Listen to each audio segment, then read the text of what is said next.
Good evening, everybody. JDev has returned once again to give you exactly what you want. And of course, that would be more of me, that amazing, beautiful backdrop that's behind me, giving you my thoughts, my opinions, and hopefully in this particular video, some award-winning expert analysis on a certain topic subject. It's Game of Thrones time. I'm here to give my weekly Game of Thrones recap video, talking about what I liked, what I didn't like, and my overall score of the episode, anything in between a 1 and a 10, or a 0 and a 10, actually. But before I do that, you all know already, but if you're not caught up with Game of Thrones, and if you haven't watched through this episode, I highly suggest that you don't watch this video, simply due to the fact that things will be spoiled, and then it won't be as great when you watch it, when you actually watch the episode. So, you've been warned. So, Season 8, Episode number 2, they have again not released the episode title. I don't know what it's called, but I'll add it to the video later, but I don't know exactly what the episode title is, so I guess I don't know, but this was a great episode. It was jam-packed. There weren't even any deaths or any battles, but it was just jam-packed with good dialogue and good conversations between characters. So I'm going to talk about what I liked, what I didn't like, and my score of the episode. Let's start with what I didn't like about the episode, and that was the scenes with Theon Greyjoy. And it's not just because I don't like Theon that much. It's just I just don't like where the route they're going. So he gets to Winterfell, and then right away Sansa and him embrace. And it was just a really touching hug, and I just felt like I was going to vomit at that point because I just can't stand Theon Greyjoy. So that was that. And then there later on in the episode, Sansa's sitting there talking to Theon, and they were doing like couple stuff. And yeah, if Theon and Sansa end up together, which I think that's the route they're going to go now, that will mean most likely that Theon will survive this series, and I'm not too thrilled about that. So that's what I didn't like. Now, what I liked, well, I could just read off everything in the episode, because the episode was great. I really mean it. It was great. It starts off with Jaime sort of on trial, answering for the things that he's done. Daenerys talks about her and her brother were talking about what they would do to the man that killed their father. And eventually Tyrion sticks up for Jaime, as he should. But then Brienne sticks up for Jaime, which turns Sansa's decision to let Jaime join the Starks, or let him join to fight with the Starks. So Jaime's been accepted reluctantly by Daenerys, and Sansa thinks if Brienne's okay with him, she trusts Brienne's decision. So that was pretty cool. Then we have a scene shortly after that where Jaime's talking to Bran at the Werewolf Tree, and he's like, "Why didn't you tell them?" And Bran just says, "I didn't need to tell them. There's no point. That was a long time ago, and I am who I am now because of that." Good stuff. A lot of good stuff with Jaime. Tyrion and Jaime have a conversation. Tyrion talks about how he's going to die. How he wants to have a hooker. The usual Tyrion stuff. We also had Jaime talking to Brienne. He actually pledges to fight beside her, which was really touching. Jaime's pulled a complete 180 since the beginning of the show. I don't even have to go into that details, but it's a big, big character change for Jaime. We got a scene with Sansa talking to Daenerys, and Daenerys seems a little cuckoo. I don't know.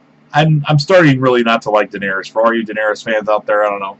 She just seems like she's going to be the Mad Queen or something like that. It's just my opinions on that, but I don't know. Davos is serving food to people, and then Gilly comes on screen, and obviously I don't like Gilly, but I do like Davos. But that was alright. But the big thing in the episode was, well, one of the big things. So Tormund, Beric, and Ed arrive at Winterfell. And right away, Tormund, is the big woman still here? It was just hilarious. I love Tormund. And then you have a scene with Bran talking to Tyrion and saying how I know a lot of things. Well, I wish we would be in a castle alone with all the time in the world to talk. Then we get a scene where Tyrion is talking to Jaime again with nobody around, and then random people show up like Davos, Brienne, Podrick, Tormund. Then Tormund says we can be alone, we can be together fighting alone, and then he talks about how his last name is Giantsbane, and the reason that is because when he was 10 he was drinking breast milk or something from a giant, so his muscles are stronger. And what funny stuff by Tormund in this episode. I really am starting to like Tormund more than I always have. We also get a scene with this Hound just kind of sitting there alone by himself. Aria shows up to talk to him, and then eventually Beric. Not much happened there. The Hound talks about how Aria used to talk, and now she just doesn't say anything. And eventually Aria's like, I'm getting away from you two old fuckers or whatnot. But then we get a shocking scene where, well, it's not shocking, but I just didn't think this would turn out already. I didn't think this would happen this soon. Where Aria goes to where Gendry is, and her and Gendry get it on. I thought they would kiss for sure. They did more than kissing. Aria got her some, so hats off to Aria. Her and Gendry certainly have seen enough of each other now, but that was just awesome. I really didn't expect this to happen to Aria in the show. I thought maybe they'd kiss, so that would be the only thing that you see Aria do. But Aria, she bare it all, so it was I loved it. It was really good to see that, especially for, you know, Aria being my favorite character, or one of my favorite characters on Game of Thrones. You know what? Aria is my favorite character, closely followed by Jaime. It was good. I loved it. I loved all that stuff. I really did. I kid you not. So after that, we get a scene where Samwell, whatever you want to call him, Samwell, gives Heartsbane to Jorah. We kind of saw that happen in the trailer after Jorah was talking to the other Mormont chick. What was her name? Lyanna or Leah? Something like that. I don't remember her name. But that was pretty cool. Good stuff there. We get a scene with Jon down in the crypts. Daenerys comes down there. He's standing next to Lyanna Stark's statue. And then Daenerys asks, who is this? And he's like, it's Lyanna Stark, my mother. And Daenerys seems kind of confused. Then he talks about her Rhaegar killed her or raped her or whatever, and then he's like, no, he loved her. They got married in secret. They had a baby. And as she was about to die, when she gave birth to the baby, she gave her brother, Ned Stark, the baby, which is him. So he's a Targaryen, and Daenerys knows it now, and before Daenerys can react to, well, she reacted a little bit, seeing that he'd be the heir to the throne.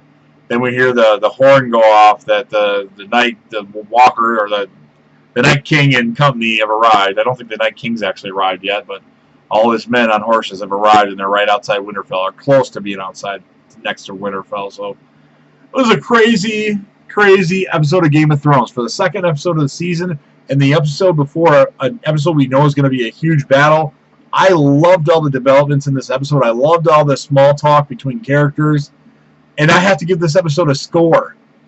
Now, last week's I thought was good, but I only gave an 8.5 because they've been on such a hiatus, you know, with the long delay between seasons. 8.5 last week. This episode was much better than last week's, and they had a death in last week's episode. So, I'm going to give this episode a 9.5.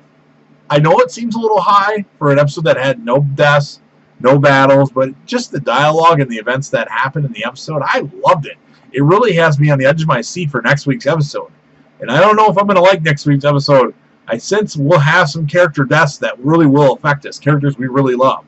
And I'm going to say this as a spoiler. I don't know this for sure, but it's pretty obvious that Grey Worm is going to die next week, in my opinion. I think they're making that too obvious. So, anyway, I hope all of you guys enjoyed the episode. And, of course, what you need to do, if you're on YouTube, make sure you hit that subscribe button. Give the video a thumb up. And, of course, if you're on Facebook, I would much appreciate it if you like the video and comment, because we definitely need to get this discussion going about tonight's episode of Game of Thrones. And I don't know about next week, but next week is going to be insane. So, hope you guys all enjoyed the video. And, of course, I'll be back again soon with another. Peace.